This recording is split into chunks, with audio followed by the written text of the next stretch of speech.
It often feels like we live in two completely different worlds, right? On one side, you've got technology. It's all cold, hard logic and data. And on the other, there's the human spirit, that intuitive, personal search for meaning. But what if that big divide is just an illusion? I mean, we're taught to see these as total opposites. Technology is all about logic, data, algorithms, everything designed for maximum efficiency. But the spirit, that operates on intuition, consciousness, and this flow of energy.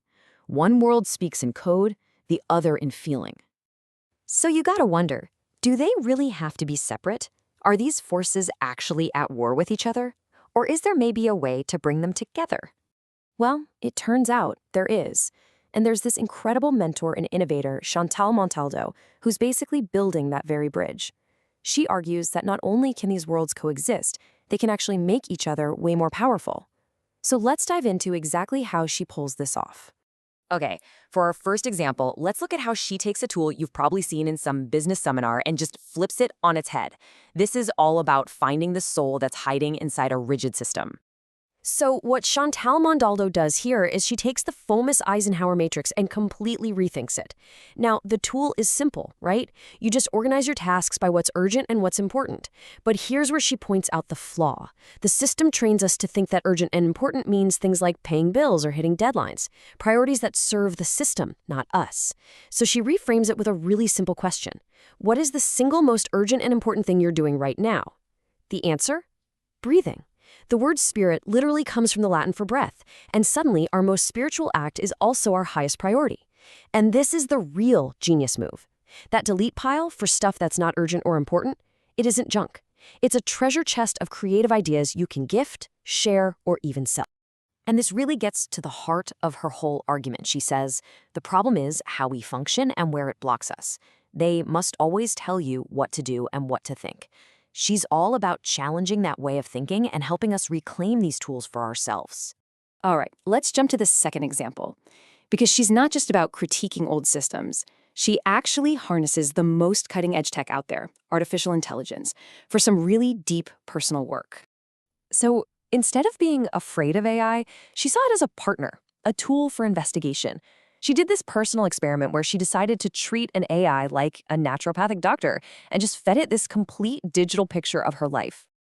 And we're not talking about abstract stuff here. She uploaded her daily screen time, her most used apps, her step count, even the time she ate and when she felt hungry.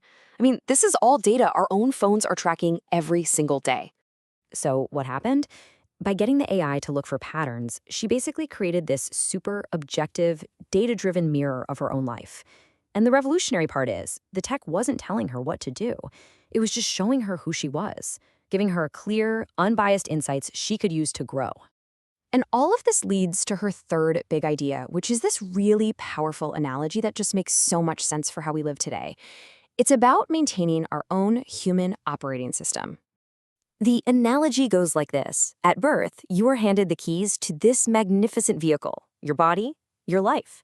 But here's the catch. It comes with no instruction manual. So what do? We learn to drive by just copying everyone else, right? We pick up their bad habits along the way. Maintenance is totally reactive. We only fix things when they're broken. And of course, over time, the car wears down. The goal isn't to get a new car. You can't. The goal is to finally learn how to properly maintain the one you've got. And her solution? You guessed it. It's all about bringing things together, using modern tools like data tracking and AI right alongside ancient wisdom like meditation and understanding natural cycles. It's about becoming your own master mechanic, ready for the long journey ahead. So when you put all this together, what do you get?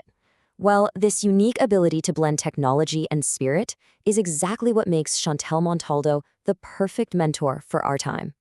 See, it all comes down to this core philosophy she calls inverted charge. Now, for most of us, public speaking is draining. It takes energy. For her, it's the total opposite. She actually gains energy from sharing her message and connecting with people. It's like a high-yield, energetic return on her investment. And this way of thinking completely shapes how she works. Her attitude is basically, you want me to go speak to people? Don't even pay me for that. I'm going to have an amazing time. She's so focused on the mission that she only asks for one thing in return. Now, the expenses? You pay all of them. Just think about what that means for a second. This model makes her an unbelievably adaptable and accessible speaker. She can go from a high-tech conference in Silicon Valley to a wellness retreat in the mountains without missing a beat, because her message speaks to both of those worlds perfectly. So at the end of the day, this is what makes her so incredibly valuable. She connects technology with the human spirit. She can adapt her message to literally any audience. She gives you these deep, actionable insights. And she does it all based on a model that's purely authentic and mission-focused. She's driven by the message, not by a speaking fee, asking only that her expenses are covered. And that really leaves us with one final thought. This isn't just some abstract theory. It's a real, practical way to live a more integrated, powerful life. So the real question is, what could you unlock by bridging the logic of your tools with the wisdom of your spirit?